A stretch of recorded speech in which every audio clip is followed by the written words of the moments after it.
এখানে আগে রিক্সা রেখে খ্যাপ লইতে দেবে না, রিক্সা চালাইতে দেবে না, রাস্তা বন্ধ করে রাখবে। এই দেশে কোন নিয়ম নেই পাইছে? রাস্তা কি আর লাগে বন্ধ থাকবে?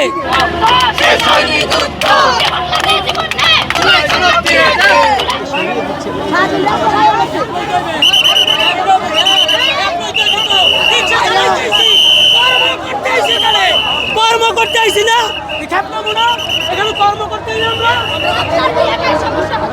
কেন আমরা কর্ম করতে না? কেন আমাদের উপরে করতে আছে? আমাদের উপরে কেন হামলা করতে আছে? কি লাগা? এটা কি পাইছে এই দেশে? এই দেশে কি হয়েছে? না কি করছি এখানে আগে রিক্সা রেখে খ্যাপ লইতে দেবে না, রিক্সা চালাইতে দেবে না, রাস্তা বন্ধ করে রাখবে। এই দেশে কোন নিয়ম নেই পাইছে? রাস্তা কি আর লাগে বন্ধ থাকবে?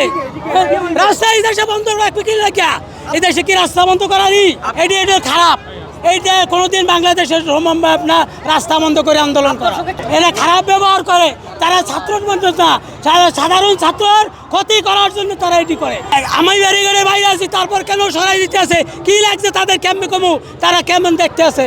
তাদের মনে হয় ভালো লাগতে আছে নাকি? কেননা তাদের ভালো লাগতে আছে রাস্তা বন্ধ করিয়া কোনারে চাঁদাবাজির ই করবো, কোনারে দান্দালি করবো, কোনটা ই করবো। এইটাই বর্তমানে পরিস্থিতি নিচ্ছে। বান্ডেল থাকলে প্রতি সেনমানিতে টাকা বাঁচবে।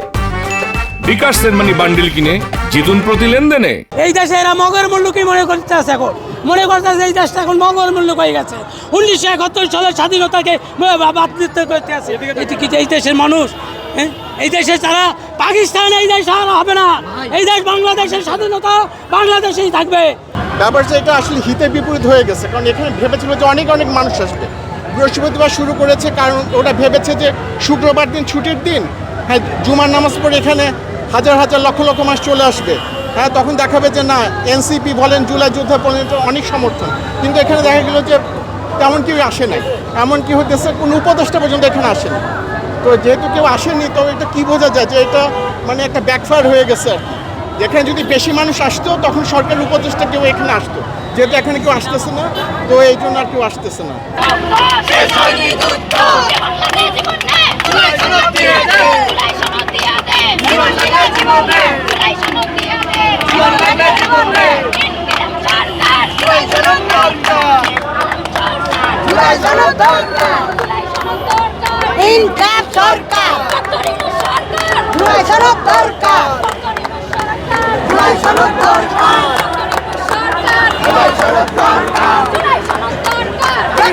সরকার